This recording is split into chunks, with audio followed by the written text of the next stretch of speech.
आजचा दासबोधातील तिसऱ्या दशकाच्या वाचनाचा हा आजचा आपला शेवटचा दिवस आहे.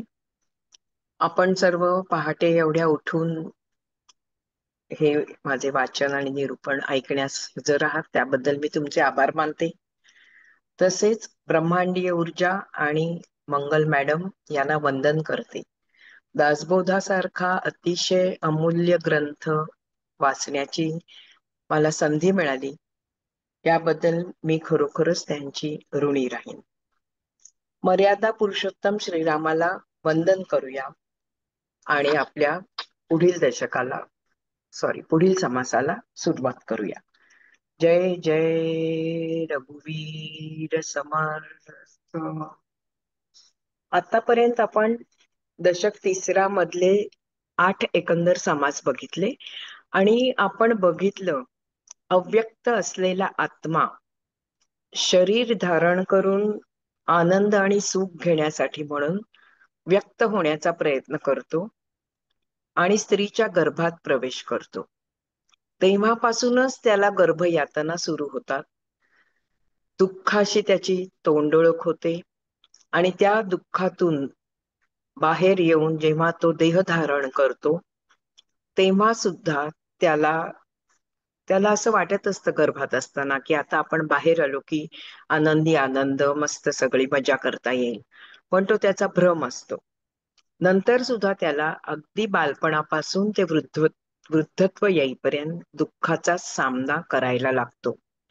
आणि समर्थांनी म्हणून म्हटलं आहे की दशकाच्या सुरुवातीलाच म्हटलं आहे की सर्व दुःखाचे मूळ हे जन्म हेच आहे. जन्मानंतर मृत्यू येईपर्यंत तो दुःखच सहन करत असतो. कित्येक प्रकारचे ताप, त्रिविध ताप आपण बघितले कोणते कोणते आहेत. आध्यात्मिक, अधिभौतिक आणि अधिदैविक हे 3 ताप त्यांचा सामना त्याला करावा लागतो. आणि नंतर सुद्धा मृत्यूनंतर पुन्हा तो अव्यक्त होण्यासाठी धडपडतो. शेवटी मृत्यू यावा म्हणून देवाला प्रार्थना करतो आणि मृत्यूनंतर सुद्धा त्याला यमयातना सहन कराव्या लागतात. तर आता हा मृत्यू म्हणजे काय आहे त्याबद्दल आता आपण बघूया. तर 9वा समास हा मृत्यू निरूपण असं नाव आहे त्याचं आणि 10व्या समासाचं नाव आहे वैराग्य निरूपण. म्हणजे मृत्यूनंतर वैराग्य आपल्याला आलं पाहिजे, त्यासाठी काय करावं, मृत्यू कसा असतो त्याचं वर्णन या समासात केलं आहे आणि त्याच्यासाठी वैराग्याची वाटचाल पण करावी, भक्ती मार्ग धरावा असं पुढील समासात सांगितलेलं आहे. तर बघूया आता मृत्यूविषयी रामदास स्वामी काय म्हणतात ते. ब्रह्मज्ञानी पुरुष म्हणून श्री समर्थांचे स्थान वसिष्ठ, वामदेव, नारद, शुक्राचार्य, ज्ञानदेव, एकनाथ, तुकाराम, कबीर, रामकृष्ण यांच्या जवळच आहे. हे जितके खरे तितकेच साक्षात्काराचे तत्वज्ञान सांगणाऱ्या ग्रंथांमध्ये दासबोधाचे स्थान सुद्धा भगवद्गीता, योग वसिष्ठ, ज्ञानेश्वरी, नाथ भागवत व डिव्हाइन लाईफ यांच्या बरोबरीनेच आहे. साक्षात्काराचे तत्वज्ञान सांगताना मृत्यूचा विचार करणे अतिशय महत्वाचे असते. मृत्यूचा विचार केल्याशिवाय मानवी जीवनाचा संपूर्ण अर्थच कळू शकत नाही. जे तत्वज्ञान मृत्यू विचारात घेऊन जीवनाचा अर्थ शोधते तेच यथार्थ तत्वदर्शन करून देते. अध्यात्माची वाटचाल करीत असताना जीवाला याच जन्मात संपूर्ण साक्षात्कार होणे अतिशय दुर्घट असते. आत्मज्ञान व्हावे यासाठी जन्मभर झटणाऱ्या जीवाची अंतकाली काय अवस्था होते हे समजणे साधकांना अवश्य आहे. शिवाय एखाद्यास येथेच आत्मसाक्षात्कार समजा याच जन्मात आत्मसाक्षात्कार झाला तर तो अंतकाळी तसाच सतेज राहतो का मंदावतो हेही आपण समजून घेऊ. पण साध्या व्यवहारी जगात मृत्यूबद्दल पुढील गोष्टी अगदी निशंकपणे मानल्या जातात. 1. जगातील कोणत्याही घटनेबद्दल कोणासही खात्री देता येत नाही, पण मृत्यूबद्दल मात्र कोणासच कधीही शंका येत नाही. मी केव्हा तरी मरणार आहे हे प्रत्येक जण जाणून असतो. माणसाच्या मृत्यूचा काल अगदी निश्चितपणे तंतोतंत अगोदर समजणे हे जवळजवळ अशक्य असते. मनुष्य मेला की त्याच्या देहातील सत्व नाहीसे होते, जिवंतपण लोपते. त्याचे पुढे काय होते याचा बाहेरच्यांना इतरांना पत्ता लागत नाही. मृतदेह पुरतात किंवा जाळतात. नंतर जगाचे अर्थात त्याच्या अत्यंत निकट असलेल्या नातेवाईकांचे नित्याचे व्यवहार दुसऱ्या दिवशीपासूनच सुरू होतात. मृत माणसाची स्मृती हळूहळू लोप पावू लागते. त्याने केलेल्या कर्मांचे शुभाशुभ परिणाम थोडा बहुत काल जगामध्ये टिकून राहतात, मग तेही विसरले जाते. कोणाच्याही कर्माचे तेज कितीही मोठे असले तरी सदा चिरकाळ टिकून राहत नाही. 99.9 माणसांच्या मृत्यूबद्दल जग विशेष विचार करतच नाही.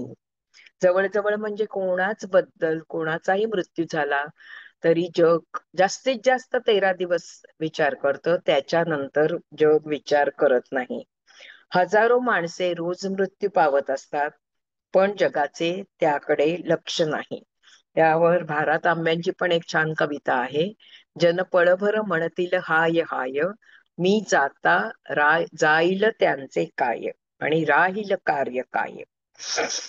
मनुष्य कर्तृत्वान खरा, पण त्याच्या कर्तृत्वाच्या घमेंडीला मृत्यू हा मोठा जबर उतारा आहे.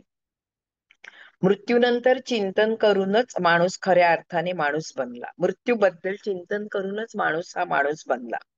मृत्यूने सर्व काही संपते, वाया जाते हे खरे नाही. असे सिद्ध करण्यास तत्वज्ञान, धर्म व काव्य धडपड करत असतात.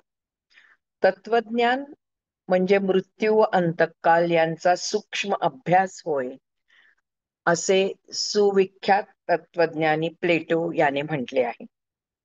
उपनिषदांना मृत्यूच्या ज्ञानाबद्दल मोठेच कुतूहल होते. कठोपनिषदातील नचिकेताचे आख्यान बघा, ते आपण पाहिलेच आहे.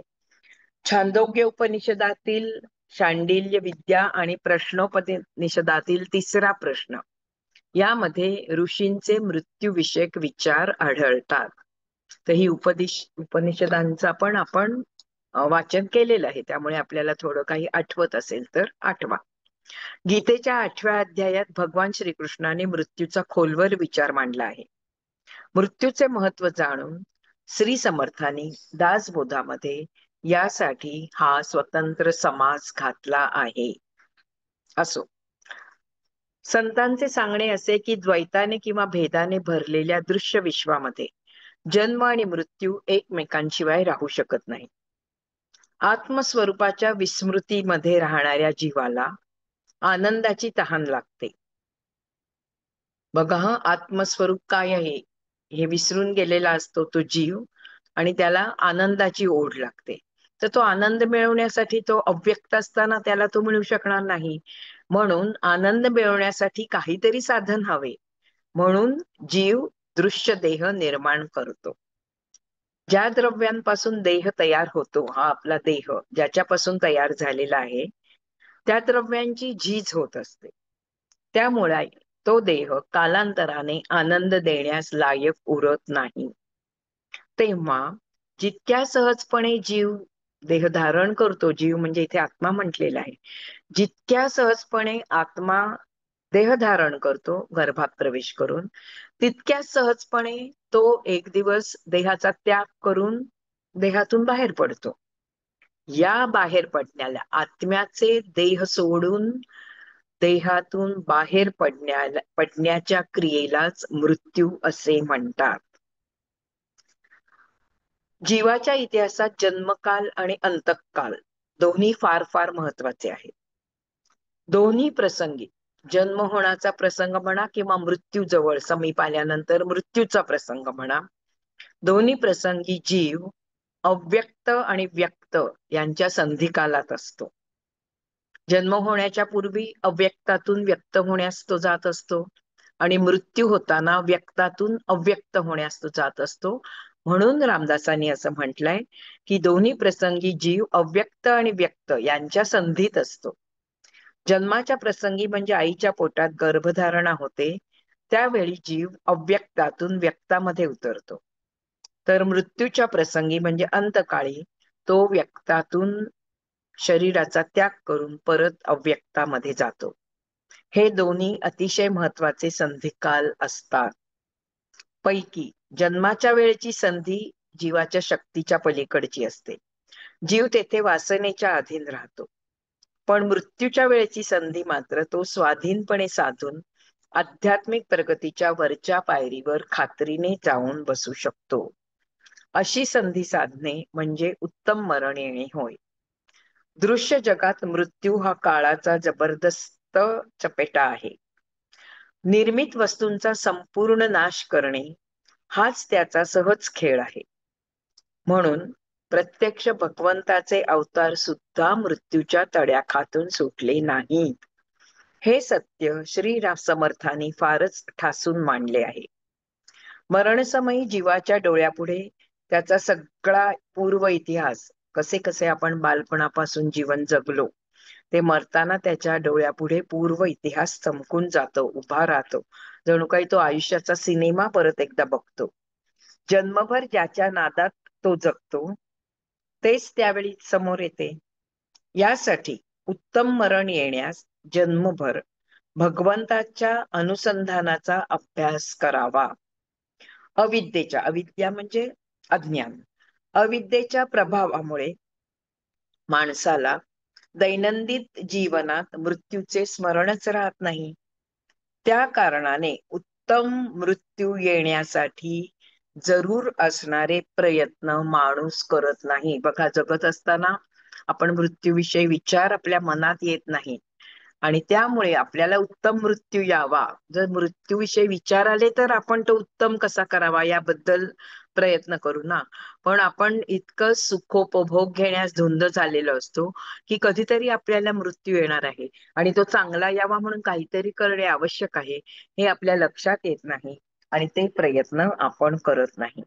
शेवटचा दिवस गोड व्हावा म्हणून उत्तम मरण यावे किंवा कृतकृत्य होऊन भगवंताचे स्मरण करता करता शांतपणे देह सोडणे साधावे म्हणून जे जे करायचे असते त्याला परमार्थ असे म्हणतात. बघा, परमार्थाचे छान अर्थ इथे रामदास स्वामी देत आहेत. शेवटचा दिवस गोड व्हावा त्यासाठी उत्तम मरण यावे किंवा कृतकृत्य होऊन भगवंताच्या स्मरणात शांतपणे देह सोडता यावा म्हणून जे जे काही करायचे असते संपूर्ण जन्मामध्ये त्याला परमार्थ असे म्हणतात.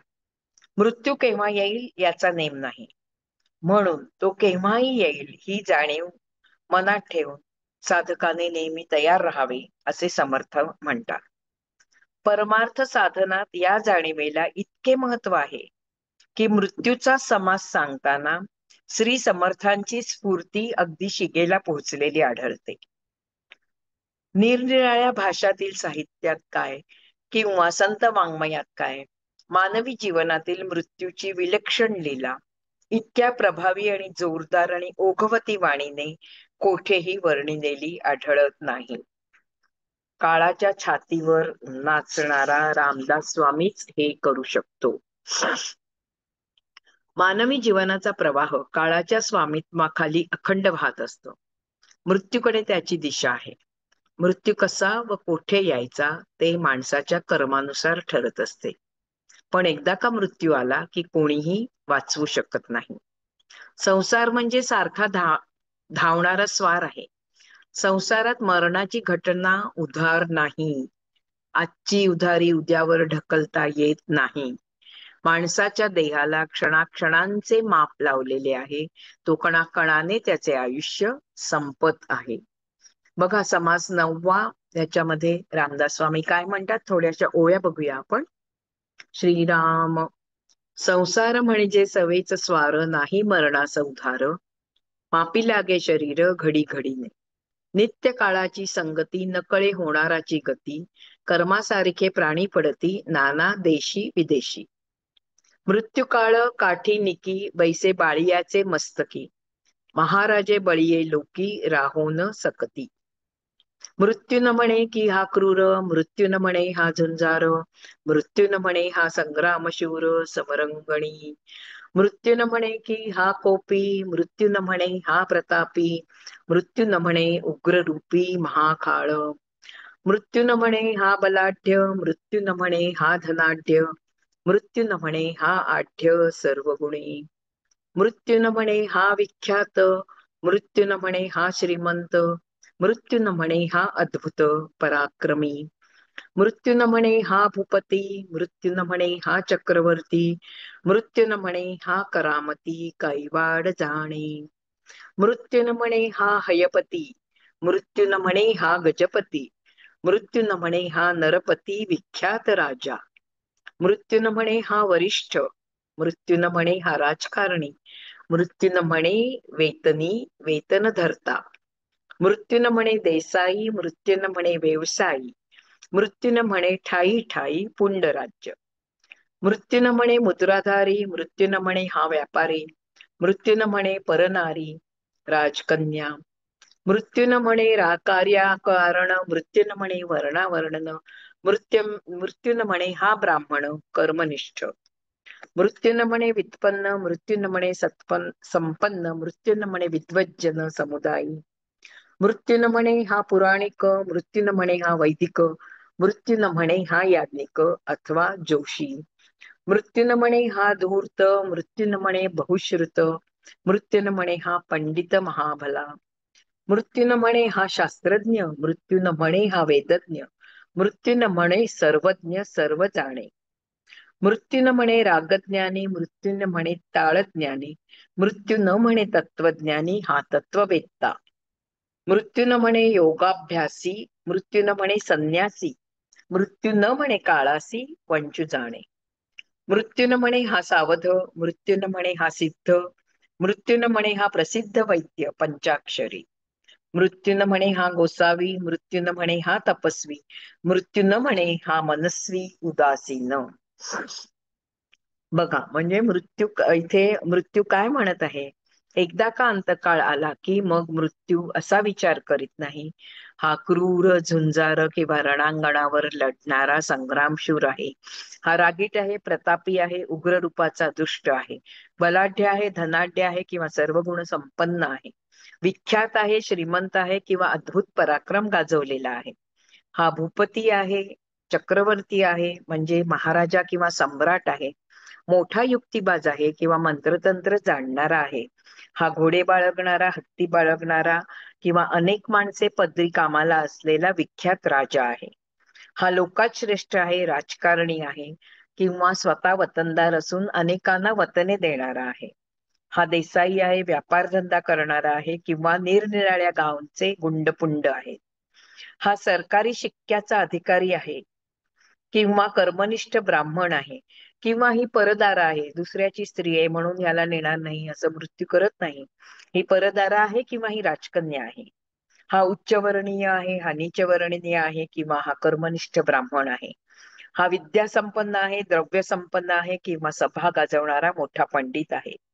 धूर्त बहुश्रुत आहे, सज्जन पंडित आहे, पुराणिक आहे, याज्ञिक आहे, वैदिक आहे किंवा ज्योतिषी आहे, शास्त्रज्ञ, वेदज्ञ किंवा सर्वज्ञ आहे, ब्रह्महत्या, गोहत्या किंवा स्त्रिया व लहान मुले यांची हत्या करणारा आहे, रागज्ञानी, तालज्ञानी किंवा तत्व जाणणारा मोठा तत्वज्ञानी आहे.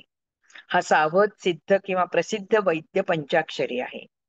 म्हणजेच मृत्यू समोरचा माणूस कोण आहे ह्याची जरा सुद्धा मुलाहिजा ठेवत नाही.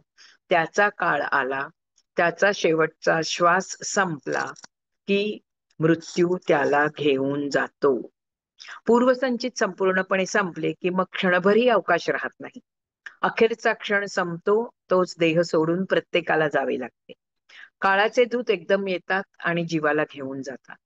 एकदा मृत्यूचा वेढा पडला की माणसाला कोणीही पाठीशी घालू शकत नाही, वाचवू शकत नाही. सर्व प्राण्यांना मृत्यू जणू काय चूर्ण करून टाकतो. कोणाची पाळी आधी, कोणाची नंतर, एवढाच फरक. अंतकाळ ही एक जबरदस्त काठी आहे. बलवानांच्या आणि सम्राटांच्या डोक्यात देखील ती बसते. बलाढ्य महाराजे सुद्धा मृत्यू पुढे टिकू शकत नाही. हा ऋषीश्वर, हा कवीश्वर, हा दिगंबर, हा समाधीस्थ, हा हठयोगी, हा राजयोगी, हा सदा सर्व काळ विरक्त, हा ब्रह्मचारी जटाधारी काहीच न खाणारा मोठा योगी, हा संत महंत किंवा हवे तेव्हा गुप्त होणारा, हा स्वाधीन, हा पराधीन, अशा रीतीने सर्वच जीवांना मृत्यू खाऊन टाकतो. मृत्यू हे पाहत नाही की हा बाल, तरुण, सुलक्षणी, शहाणा, पुष्कळ बोलणारा, न बोलणारा, मितभाषी, इतरांना आधार देणारा, उदार, सुंदर, चौफेर ज्ञानसंपन्न आहे, किंवा हा पुण्यपुरुष आहे, हरिदास आहे, विशेष सत्कर्म करणारा आहे. मृत्यू कोणालाही ओळखतच नाही. समोर जीव असेल, त्याचा काळ आला, त्याचा शेवटचा श्वास भरला, संपला की मृत्यू येतो आणि त्याला घेऊन जातो. भल्या भल्याना सुद्धा मृत्यू चुकवता येत नाही. मागूनही मृत्यू मिळत नाही. एखादा मनुष्य अति जर्जर झालाय आणि सतत प्रार्थना करतोय की मला सोडव, मृत्यू ये रे बाबा, नाही, तो त्याला यायचे तेव्हाच येतो, किंवा तो थांबवल्यावर थांबवत नाही. थांब रे बाबा, माझं हे राहिलंय, माझं ते राहिलंय, नंतर ये, उद्या ये, असं त्याला सांगून उपयोग नाही. तो आला की तो घेऊनच जातो. मृत्यू आता सर्व भक्षक, सर्वनाशक, सर्वकंष आहे. प्रत्यक्ष भगवंतानी घेतलेले अवतार श्रीकृष्ण आणि श्रीराम यांचं उदाहरण आहे. प्रत्यक्ष भगवंताचे अवतार सुद्धा जर अखेर मृत्यूपंथाने गेले तर आपली काय कथा. या जगाला मृत्यूभूमी असेच नाव आहे, फक्त आपण ते मनात सुद्धा आणत नाही. म्हणून विचारी माणसाने मृत्यूची निरोगीपणे जाणीव ठेवून आपल्या जीवनाचे सार्थक करून घ्यावे. हा माणूस स्वदेशातील आहे का विदेशातील आहे, किंवा हा कायम उपवास करणारा आहे, याबद्दल मृत्यू चौकशी करत नाही. मृत्यू आता फॉरेनला गेलेला असेल एखादा आणि त्याला मृत्यू आला, तर मृत्यू हे बघत नाही, अरे अरे हा तर स्वदेशात नाहीये, त्याला तिकडे नेऊया, त्याच्या आई वडिलांकडे, त्याच्या घरी, मग मी त्याचे प्राणहरण करतो. नाही, मृत्यू स्वदेशात आहे का विदेशात आहे हे मृत्यू बघत नाही. माणूस अतिशय थोर असला तरी, प्रत्यक्ष विष्णू भगवान किंवा शंकर भगवान असले, प्रत्यक्ष भगवंतांचे अवतार असले तरी मृत्यू कोणाचीही पर्वा करत नाही. मृत्यूबद्दलचे हे विवेचन ऐकून श्रोत्यांनी रागवू नये. हा मृत्यूलोक आहे हे सर्वजणांना माहिती आहे. जन्मलेल्या प्राण्याला केव्हा तरी मृत्यूच्या मार्गाने जावेच लागते. हा मृत्यूलोक आहे ही जाणीव सतत ठेवून माणसाने आपले सार्थक करून घ्यावे. मृत्यूने देह नेला तरी कीर्ती रूपाने स्वतः लोकांमध्ये उरण्याचा प्रयत्न करावा.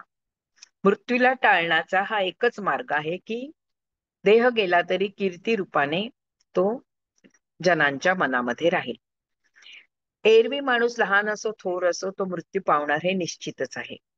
पुढील 12 ओव्यांमध्ये श्री समर्थ असे सांगतात की जीवनाच्या विविध क्षेत्रात ज्यांनी आपला पराक्रम गाजवला, ज्यांनी जगामध्ये उलथापालथ केली, असे सर्व स्त्री पुरुष अखेर मृत्यूने नाहीसे केले.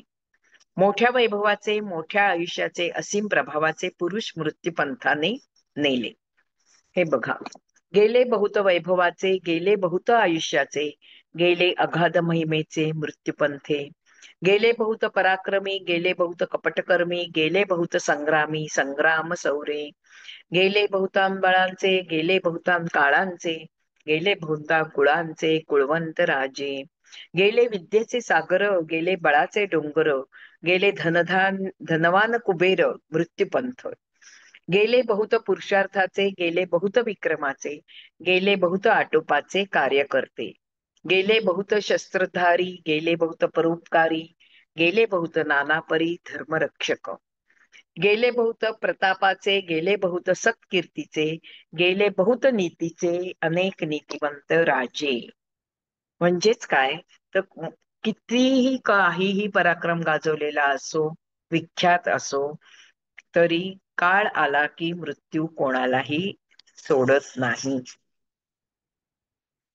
गेली पंडितांची थाटे, गेली शब्दांची कचाटे, गेली वादके अचाटे नाना मते, गेले तापस्यांचे भार, गेले संन्यासी अपार, गेले विचार करते सार मृत्यूपंथे, गेले बहुत संसारी, गेले बहुत वेशधारी, गेले बहुत नाना परी, नाना छंद करुनी, गेले ब्राह्मणांचे समुदाय, गेले बहुत आचार्य, गेले बहुत सांगू काय, किती म्हणून. असो ऐसे सकळही गेले, परंतु एकची राहिले, जे स्वरूपाकार झाले आत्मज्ञानी. शेवटच्या 59व्या दशकामध्ये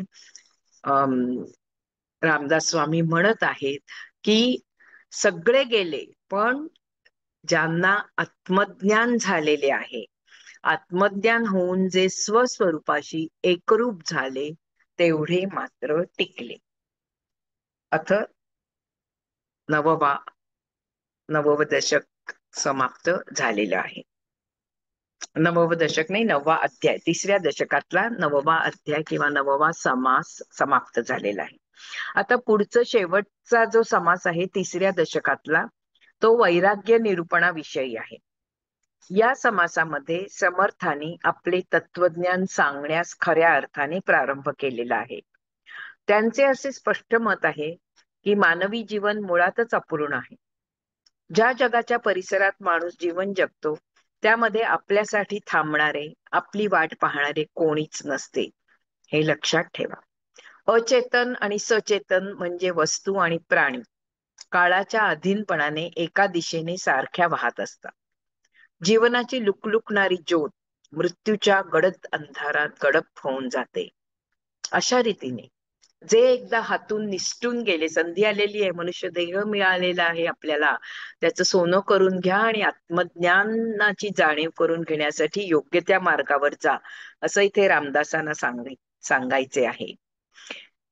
एकदा हातातून निसटले की पुन्हा ही संधी येणार नाही. केव्हा काय घडेल याचा नेमच नसतो, पण प्रसंग गुदरला म्हणजे त्यास मुकाट्याने तोंड देण्यापलीकडे माणसाला काहीच करता येत नाही. यामध्ये एक मोठाच आशेचा किरण सापडतो, तो हा की माणसाने कशासाठी जगावे हे ठरवण्याचे स्वातंत्र्य माणसाला आहे, इतर प्राण्यांना ते नाही. म्हणून सर्व प्राण्यांच्या मध्ये नरदेह किंवा मनुष्य जन्म हा अतिशय श्रेष्ठ असा समजलेला आहे. का? त्याचं कारण काय आहे? माणसाने कशासाठी जगावे हे ठरवण्याचे स्वातंत्र्य त्याला आहे. माणूस आपले ध्येय ठरवू शकतो, त्याप्रमाणे आपले जीवन जगू शकतो. पण प्रत्यक्षात असे आढळते की ही अत्युत्तम संधी मानव घालवतो. आधीच अपूर्ण असलेल्या जीवनाला अपूर्ण म्हणजे तात्पुरत्या ध्येयांची जोड देतो तो. जीवन हे अपूर्णच आहे, मृत्यू येणारच आहे, आणि त्याला तो कशाची जोड देतो?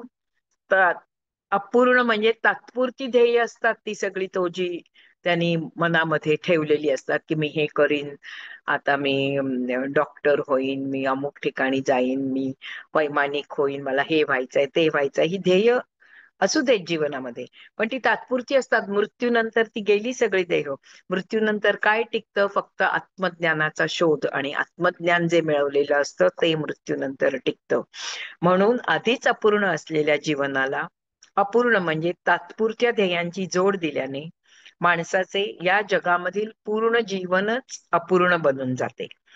अशा जीवनामध्ये विकारांचा धुमाकूळ असतो, वासनेचा विलास असतो, अहंकाराचा बळीजाव असतो, आशा ममता यांची कैद असते. माणसाच्या अंतर्यामी सदैव खेचाखेच चालत असते, त्यामुळे त्याला शांती आणि समाधान कधीही मिळत नाही. ही शोकांतिका टाळायची असेल तर ईश्वर प्राप्तीचे किंवा स्वस्वरूप अनुभवाचे ध्येय माणसाने ठेवायला पाहिजे. स्वतःचे स्वरूप काय आहे हे ओळखून घ्या. आत्मज्ञानाचा मार्ग कुठचा आहे तो शोधून काढा आणि त्या मार्गाने तुम्ही जा. जगाला चालवणारी सत्ता म्हणजेच ईश्वर होय. अंतर्यामीपणाने तो आपल्या अंतःकरणातच आहे. बघा, प्रत्येक व्यक्तीच्या किंवा प्रत्येक जीवाच्या अंतःकरणामध्ये एक सुख म्हणजे ईश्वराचे रूप दडून बसलेले आहे. मॅडम पण आपल्याला सांगतात की अहम ब्रह्मास्मी, मी कोण आहे? मीच ईश्वर आहे, माझ्यामध्ये ईश्वराचा अंश आहे. तर त्याला मनापासून शरण जा तुम्ही. त्याला मनापासून शरण गेल्यास संसाराच्या संकटामध्ये तो हात देतो, मदत करतो. आपले जीवन आनंदमय करून लोकांना आनंद देण्याचा हाच खरा मार्ग आहे. आरंभी श्री समर्थांनी संसाराला महापुराची उपमा देऊन एक रूपक रचले आहे. संसार सारखा वाहतो म्हणून नदी, अनंत घटनांचा प्रवाह म्हणून महानदीचा पूर, घटनांचे प्रकार पुष्कळ म्हणून पुरामध्ये असंख्य जलचर, मृत्यू सारखा पाठीमागे म्हणून काळसर्पाचा दंश, आशा म्हणते आणखी हवे, ममता म्हणते हे माझे ते माझे, यामुळे जीव देहाला चिकटून राहतो म्हणून बेडी, पाण्यात सुसरी लचके तोडतात, दुःख देतात म्हणून आशा आणि ममता दुःखात लोटतात, अहंकार अधपाताला नेतो म्हणून पाताळात नेणारा नक्र आहे, काम तिरस्कार मदमत्सर विकार भुलवतात म्हणून कामवासना फार जबर त्याची मगरमिठी बसते, जीवाभोवती वासनेचे आवरण त्यातून स्वार्थाचा उगम, स्वार्थापायी दुराचरण म्हणून गळ्यात वासना धामीण येऊन बसते, सारखे ती विष ओकत असते, भयंकर जिव्हा लाळते, माझे माझे करून फुकट मरून जातो म्हणून डोक्यावर ओझे घेऊन तो बुडतो, अज्ञानाचा प्रभाव अहंकाराने आत्मविस्मृती, अहंतेचा बुद्धीवर अंमल म्हणून अंधार, चोर आणि भूतबाधा, दुष्शांत अडकला म्हणून भोवरा.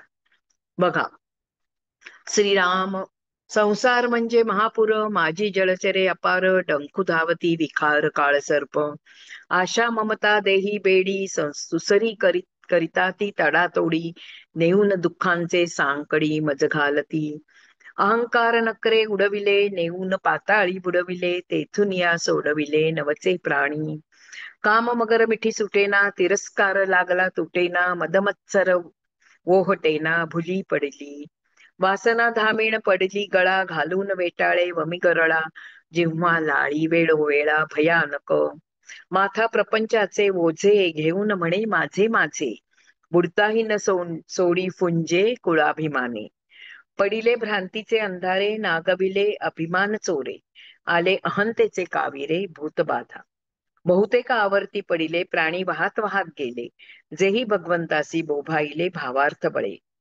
देव आपण घालुनी उडी, तयासी नेले पैलथडी, येरते अभाविके बापुडी वाहतची गेली, भगवंत भावाचा भुकेला, भावार्थ देखोनी भुलला, संकटी पावे भाविकाला रक्षतसी, जे भाविकपणे भगवंताला शरण जातात ते मोठेच दैववान आहेत असे समजावे, कारण त्यांना स्वानंद भोगायला मिळतो आणि अशांना संसार दुःख बाधत नाही.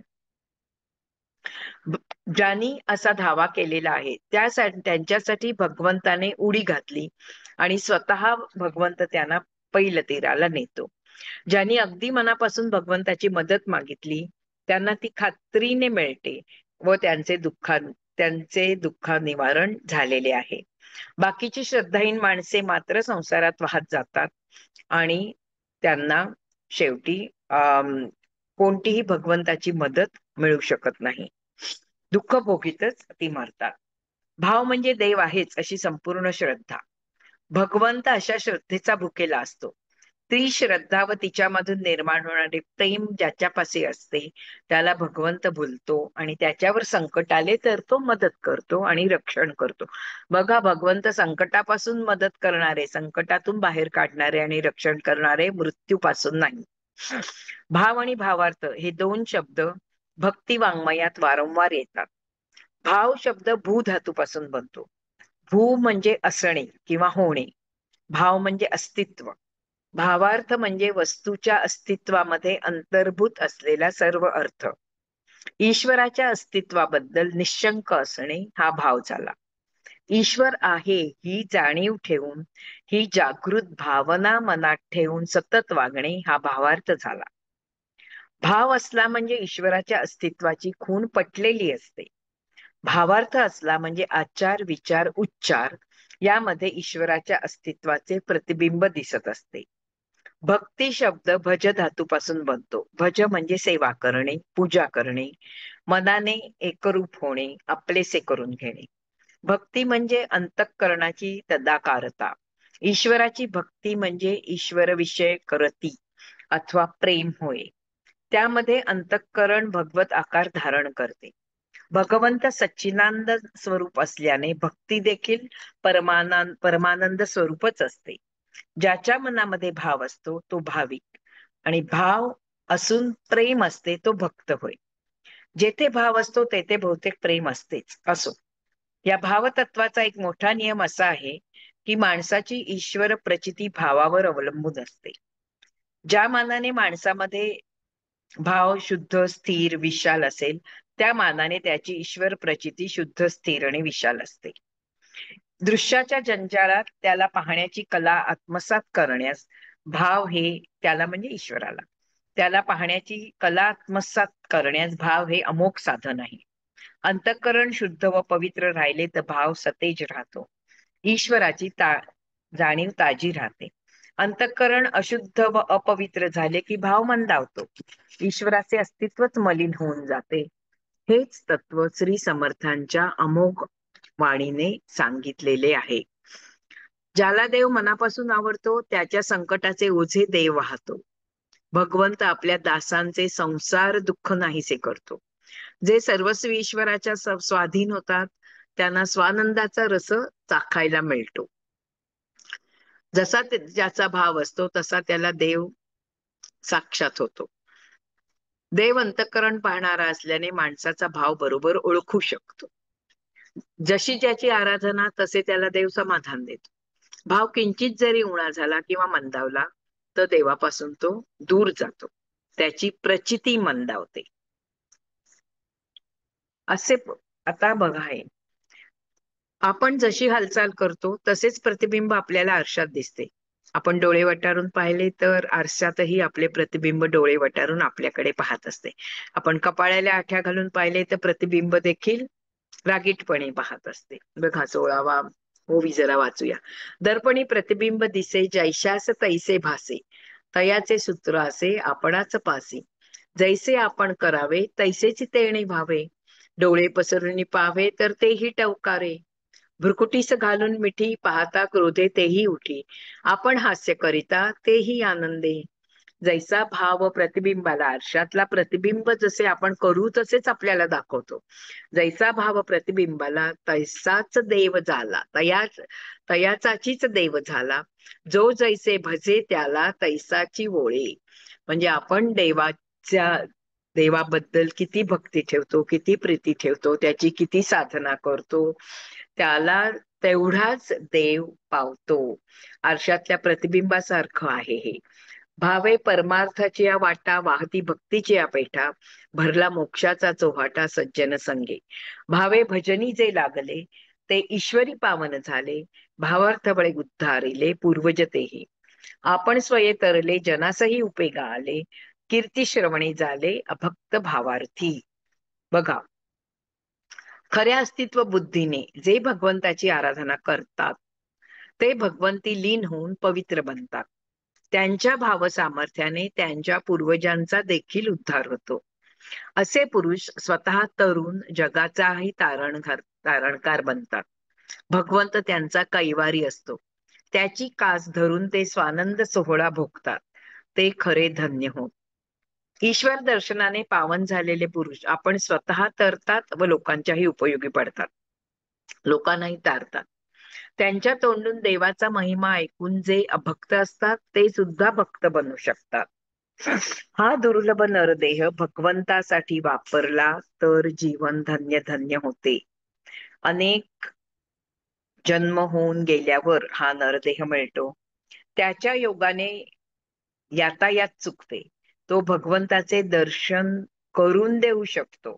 या कारणासाठी ज्या भाविक लोकांनी भगवंत रूपी संपत्ती मिळवली तेच खरे धन्य होत. त्यांचे अनंत जन्मांचे पुण्य फळास आले म्हणून ते परमात्मा प्राप्ती करून घेऊ शकले. मानवी जीवन ही रत्नांनी भरलेली पेटी आहे असे समजा. त्या पेटीमध्ये ईश्वर भजनाची उत्तमोत्तम रत्ने असतात. ती रत्ने भगवंताला अर्पावी आणि आनंद लुटावा. भगवंताचा भक्त वैभव संपन्न नसतो. त्याला भगवंत सांभाळत असतो. तो संसार सुखामागे धावत नाही. तो स्वानंद भोगत असतो. अक्षय सुख भोगतो. कारण तो भगवंतामध्ये रंगलेला असतो. देवाचा भक्त लौकिक वैभवाच्या दृष्टीने, लौकिक वैभव बघा, लौकिक वैभवाच्या दृष्टीने अगदी खालच्या पायरीवर असतो. संतांची उदाहरणं आहेत आपल्याकडे. पण त्याचे वैभव निराळे असते. तो गरीब असला तरी ब्रह्मादिकांपेक्षा वरच्या पायरीवर असतो. त्याचे हवे हवे पण संपूर्ण संपू गेल्यामुळे तो सदा सर्व काळ अत्यंत संतोषमय राहत असतो, समाधानी असतो. ईश्वराचा पक्का आधार तो धरून ठेवतो आणि संसाराची वासना सोडून देतो. अशा भाविकांना देव आत व बाहेर सतत सांभाळत असतो. त्याची वृत्ती सांभाळतो. तुकारामांचं उदाहरण आहे, त्याचा प्रपंच देव सांभाळतो. वास्तविक संसारात दुःखच आहे. देहबुद्धीच्या विवेकाने हे दुःख ज्याला मोठे सुख वाटते तो एक पढत मूर्ख होय. असे पढत मूर्ख संसार सुखाला जणू काय झोंबतात, त्यावर तुटून पडतात. ज्यांचा जीव अत्यंत आत्मीयतेने ईश्वरामध्ये गुंतलेला असतो तो भक्त स्वानंदाचा सोहळा भोगतो. त्याच्या आनंदाचा ठेवा अक्षय असतो, पण तो सामान्य व्यवहारामध्ये दृश्य नसतो. स्वानंद रूप अक्षय सुखाने सुखी झालेले भक्त संसारातली दुःखे विसरतात. श्रीरंगाच्या म्हणजे भगवंताच्या प्रेमाच्या रंगाने जे रंगले ते इंद्रिय सुखाच्या रंगाला तुच्छ मानू लागतात. त्यांनी तो रंग सोडूनच दिलेला आहे. मानवी जीवन अतिशय किमती आहे, ते वाया घालवू नये, त्याचे सार्थक करून घ्यावे. 32वी ओवी आहे बघा. ते अक्षय सुखे सुखावले, संसार दुःखे विसरले, विषय रेंगी ओरंगले श्रीरंगी. तया सफावली नरदेह पेटी, केली ईश्वरासे साठी, येरे अभाविके करंटी, नरदेह गेला. ही नरदेह रूपी पेटी मिळाल्यावर तिच्यात ईश्वराला साठवले तर तिचा खरा उपयोग केला असे आपण म्हणू शकतो. असे जे करीत नाहीत ते दुर्दैवी अभाविक नरदेह वाया घालवतात.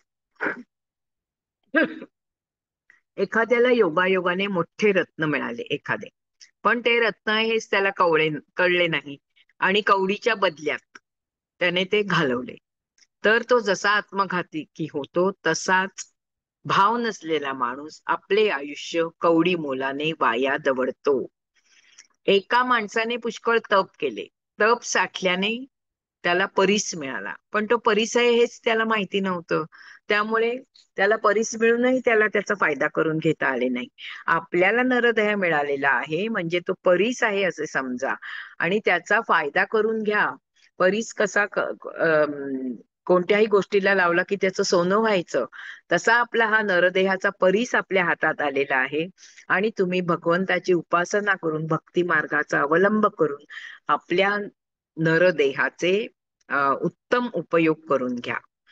माणूस पुण्याईने नरदेह घेऊन संसारात आलेला आहे, पण देवाला विसरून मायेच्या जाळ्यात गुरफटतो आणि अखेर हात झाडून म्हणजे सारे काही येथेच सोडून चालता होतो. या नरदेहाच्या संगतीने पुष्कळ माणसे उत्तम गतीला पोचली, पण इतर पुष्कळ बिचारी यातायातीचे दुःख भोगतच राहिली. म्हणून या नरदेहाचा उत्तम उपयोग करा. संतसंग धरून शक्य तितक्या लवकर सार्थक करून घ्या. यापूर्वी खालच्या योनीत जन्म घेऊन जीवाने पुष्कळ दुःख भोगलेले आहे हे आता तुम्हाला आठवत नसेल, पण हे विसरू नका. मानवी जीवन किती अशाश्वत, अस्थिर आहे आणि भ्रामक आहे याचे फारच प्रभावी वर्णन आता पुढील पंक्तींमध्ये समर्थांनी पुढील ओव्यांमध्ये केले आहे. केव्हा कशी वेळ येईल याचा भरोसा नसतो. झाडावर एकत्र राहणारे पक्षी क्षणभरात दाही दिशांना उडून जातात, तसेच जीवनाचे आहे. क्षणभरात आपले सगळे वैभव, बायको, मुले बाळे वगैरे सर्व सर्व दाही दिशांना उडून जातात. सगळ्यांचा नाश होऊ शकतो. जो क्षण आलेला पाहिला तो लगेच आपल्या हातून सुटतो. जो क्षण आपल्या हातात असतो तो लगेच सुटतो आणि त्याचा भूतकाळ होऊन जातो. अशा रीतीने सबंध आयुष्य निघून जाते आणि मग देह पडला की खालच्या योनीत जन्म घेण्या वाचून गत्यंतर नसते. पूर्वी गर्भवासामध्ये यातना सोसताना जीव निराश होतो. त्याला वाटतं की नको या यातना, सोडव रे बाबा देवा आता. सुदैवाने अत्यंत कष्टाने जीव तेथून सुटतो, त्याचा जन्म होतो. गर्भवासामध्ये जीव जे दुःख भोगतो तेथे कोणाचेच सहाय्य नसते. त्याचप्रमाणे जीवन संपल्यावर जीवाला पुढे एकटेच जायचे असते. मरणोत्तरही त्याच्या बरोबर कोणी येत नाही, मदतीला कोणी नसते. कसली आईनी कसला बाप, कसली बहिणी कसला भाऊ, कसले सखे कसली बायको, कसली मुले बाळे, कसले मित्र, कसले इतर कुटुंबीय माणसे. ही सारी माणसे ममत्वाने आपण आपली मानलेली असतात, हे ओळखून राहा. ही सगळी मंडळी सुखाच्या लालसेने गोळा झालेली आहेत. आपल्या सुखदुःखामध्ये कोणीही खऱ्या अर्थाने वाटेकरी असत नाही, हे इथे रामदासांनी सांगितले आहे. कैची माता, कैची पिता, कैची बहीण, कैचा भ्राता, कैची सुहृदे, कैची वनिता, पुत्र कळत्रादिक. हे तू जाण मावेची अवघी सोयरी सुखाची, हे तुझ्या सुख दुःखाचे सांगाती नव्हेत. कैचा प्रपंच कैचे कुळ, कासया होतोसी व्याकुळ, धनकण लक्ष्मी सकळ जाई जणे.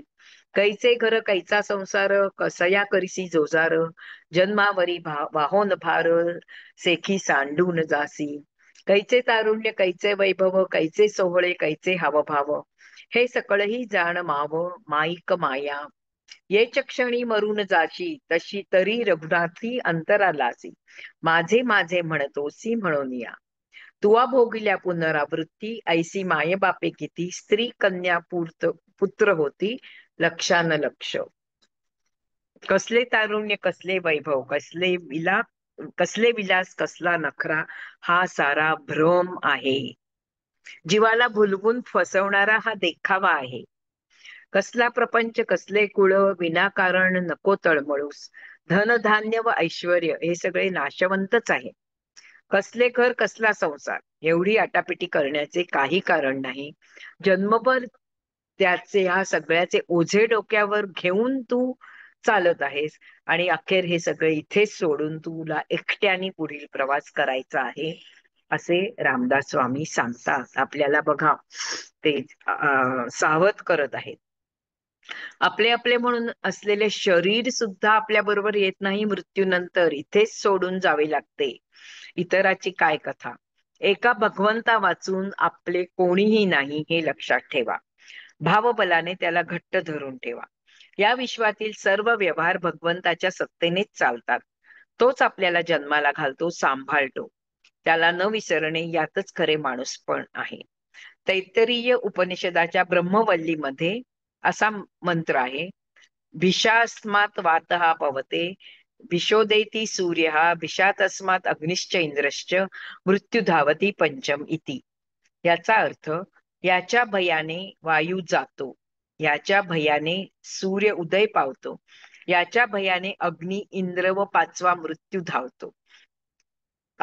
ईश्वराच्या सत्तेने सर्व विश्व चालत आहे, असा ह्या श्लोकाचा भावार्थ आहे. याच्या म्हणजे ईश्वराच्या सत्तेनेच सर्व चालत आहे, असा ह्याचा भावार्थ तुम्ही समजा. देवात तो देव असा कृपाळू आहे. त्याचे कौशल्य आपल्याला कळत नाही, दिसत नाही. स्वतःच्या कृपाळूपणाने मात्र तो सर्व जीवांचा सांभाळ करत असतो. अशा भगवंताला सोडून अविवेकी माणसे दृश्य भोगाच्या किंवा पंचेंद्रियांपासून मिळणाऱ्या सुखाच्या मागे लागतात. त्यांना कधीही समाधान मिळत नाही. असा सर्वांच्या अंतर्यामी आत्मरूपाने विलसणारा श्रीराम सोडून देह सुखाची वासना धरणारे लोक हीन दुरात्मे आहेत. ते आपल्या कर्माचे फळ भोगतात. एका भगवंताखेरीज जी जी इच्छा करावी, तिच्यातून शेवटी निराशाच निर्माण होते. माझे माझे करता करता शेवटी व्यर्थ श्रम मात्र होतात. आपले सगळे श्रम वाया जावे असे ज्याला वाटत असेल, त्याने या दृश्य सुखाचा नाद लावून घ्यावा. सुख देणारी वस्तू मिळाली नाही की जीव तळमळायलाच लागेल. आत बाहेर आनंदाने भरलेला राम सोडून जो इंद्रिय सुखाचे मनात सारखे चिंतन करत असतो, अशा देहाभोवती घोटाळणाऱ्या माणसाला कधीही समाधान मिळत नाही. तात्पर्य, आपल्याला खरे सुख मिळावे असे ज्याला वाटत असेल, त्याने भगवंताच्या भजनी लागावे. दुःखाचे मूळ असणारे सगळे स्वजन बाजूस करावे. बघा, स्वजनाला दुःखाचे मूळ म्हटलेले आहे. दुःखाचे मूळ असणारे सगळे स्वजन बाजूस करावे. मुळात जन्म आणि गर्भाशयात प्रवेश करणे हेच सगळ्या दुःखाचे मूळ आहे. आणि नंतर जे स्वजन आपल्या भोवती येऊन आपल्याला चिकटतात, ते पण दुःखाचेच मूळ आहे. तर त्या सगळ्या स्वजनांना तुम्ही बाजूस करा. आता श्री समर्थ वासनेचा स्वभाव सांगत आहेत. वासना दृश्यावर चिकटते, प्रथम सुख देते, पण शेवटी दुःखातच लोटते. म्हणून वासनेची आवड न ठेवता भगवंताची आवड धरा. ज्या दृश्य वस्तूंवर वासना तुटून पडते, तेथे जीवाला अपायच होतो, दुःखच पदरात पडते. म्हणून ज्याची देहसुखाची वासना विरली, तो एकटा खरा सुखी झाला. देहातून घेता येणारे जे जे सुख असते, ते अंतकाळात म्हणजे शेवटी दुःखच निर्माण करत असते. बघा, देहातून घेता येणारे प्रत्येक सुख शेवटी दुःखच निर्माण करते. आरंभी ते हवेवेसे वाटते, गोड वाटते, पण अखेर दुःखाला कारण होते. हा या जगाचा अटळ नियम आहे. गळाला कणकीची गोळी असते, गळ गिळताना माशाला सुख वाटते, पण गळ जेव्हा ओढला जातो तेव्हा माशाचा घसा फाटतो. किंवा हरणाला हिरवा चारा फार आवडतो, तो चारा तोंडात घेऊन पळताना बिचारे दगडावर आपटते व तोंड फोडून घेते. त्याचप्रमाणे देहसुखाची गोडी आहे. प्रथम ते गोड वाटते, पण शेवटी ते तापच देते. यासाठी माणसाने भगवंताची आस धरावी, कास धरावी, आवड धरावी, हे उत्तम होय. आतापर्यंतचा ग्रंथ म्हणजे अथा तो देव जिज्ञासा समजावा. आतापर्यंत जे 3ऱ्या दशकापर्यंत त्यांनी काय म्हणतात रामदास स्वामी, की आतापर्यंतचा जो ग्रंथ आहे तो अथा तो देव जिज्ञासा समजावा. श्रोत्याला भगवंताबद्दल जिज्ञासा निर्माण झालेली आहे. आता 3रं दशक वाचता वाचता किंवा श्रवण केल्यावरती आपल्या मनामध्ये भगवंताची ओढ लागलेली आहे, भगवंताबद्दल जिज्ञासा निर्माण झाली आहे. निदान आपल्याला एवढं तरी कळलंय की आपण ज्याला सुख म्हणतो ते सुख नसून दुःखच आहे, आणि आपल्याला हा अतिशय कष्टाने आणि लाखात एक असणारा नरदेह प्राप्त झाला आहे. त्याचे कल्याण करायचे असेल तर आत्मज्ञान करून घ्यावे आणि भक्तिमार्ग स्वीकारावा, भगवंताच्या धावा करावा. भगवंत कसा आहे, तो कोठे राहतो, त्याची कृपा कशी करून घ्यावे, त्याचे भजन कसे करावे, हे सगळे ज्ञात करून घ्यावे. ह्या प्रश्नांची उत्तरे देण्यातच मजा आहे, असे रामदास स्वामी म्हणतायत. हे ऐकून भाविक असलेला श्रोता विचारतो, स्वामी, सार्थक कसे घडेल? कोणत्या उपायाने यमलोक चुकेल? देव राहतो तरी कोठे? तो मला कसा भेटेल? हा दुःखमूळ संसार कोणत्या उपायाने तुटेल? अहो कृपामूर्ती, खात्रीने भगवंताची प्राप्ती होऊन माझी अधोगती चुकेल असा उपाय मला दिनाला सांगा. 17वी ओवी बघा. देवास ऐकोनी, हे सर्व ऐकलं त्यांनी. मग ऐकोनी बोले भाविक, कैसे निघडे जी सार्थक? सांगा स्वामी, येमलोक चुके जेणे. देवासी वास्तव्य कोठे, तो मज कैसे भेटे? दुःख मूळ संसार तुटे, कोणे परी स्वामी. धडपुडी भगवत प्राप्ती, होऊन चुके अधोगती.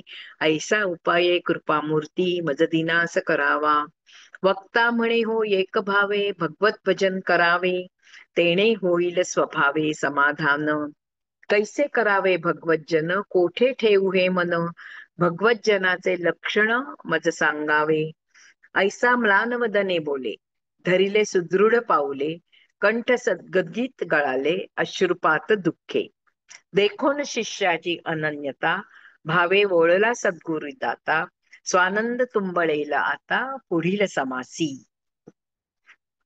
श्रोता बोलला, भगवंताचे भजन कसे करावे, मन कोठे गुंतवू, भगवंताच्या भजनाचे लक्षण काय आहे, हे सगळं मला तुम्ही समजावून सांगा. श्रोता म्हणाला, अगदी मनापासून एकनिष्ठा ठेवून भगवंताचे भजन कसे करावे, कसे भजन केले, कशी त्याची कास धरली की आपोआप विनासायास समाधान लाभेल, हे तुम्ही आता मला सांगा. दीनवदनाने शिष्याने अशी प्रार्थना केली आणि श्री सद्गुरूचे चरण घट्ट धरले. त्याचा कंठ दाटून आला आणि डोळ्यातून दुःखाचे अश्रू गळू लागले. शिष्याचा असा अनन्य भाव पाहून सद्गुरु दाता मनापासून प्रसन्न झाला आणि इथे दहावा समास, तिसऱ्या दशकाचा 10वा समास समाप्त झालेला आहे. पुढील दशकामध्ये त्यांनी भगवंताला कसे प्राप्त करून घ्यावे याविषयी सर्व ज्ञान दिलेले आहे. जय जय रघुवीर समर्थ. खूप अचानकपणे ही संधी मला मिळाली आणि हे सर्व किती महत्वाचा तिसरा दशक आहे बघा.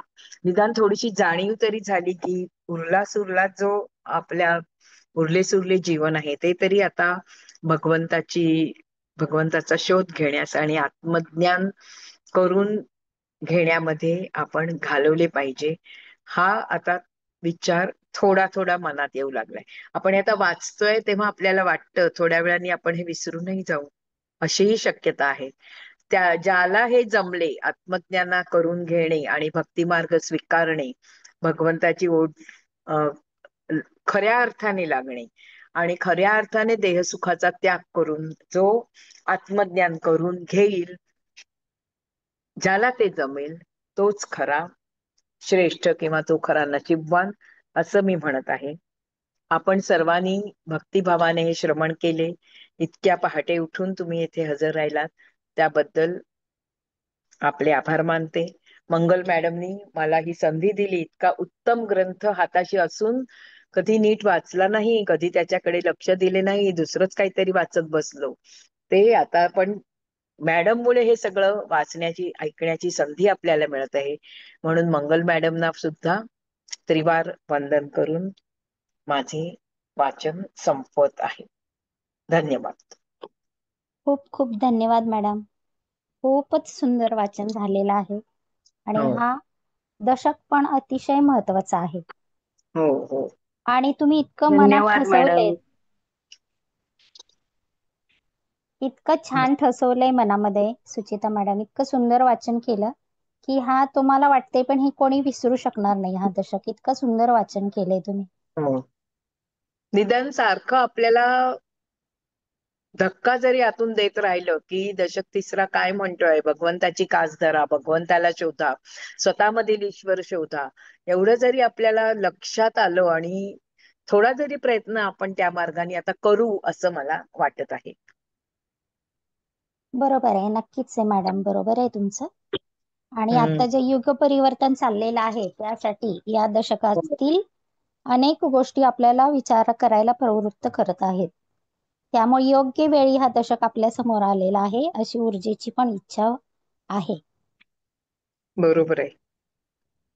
खूप खूप धन्यवाद मॅडम, तुमचे खूप सुंदर वाचन करता. तुमच्याकडे बघून आम्हाला प्रेरणा मिळते छान वाचन करण्याची. अरे सुलक्षणा मॅडम, ध्यान शेअर करायचं का?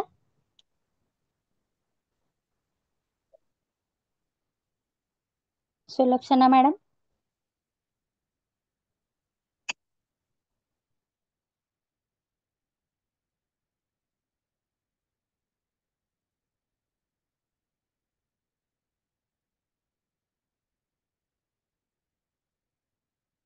सुलक्षणा मॅडम, ध्यान शेअर करायचं का सामूहिक चेतनेचं?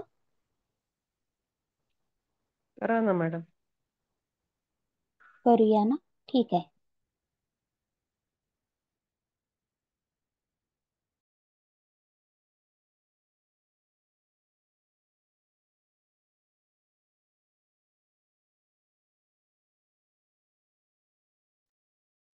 रेकॉर्डिंग स्टॉप करा मॅडम.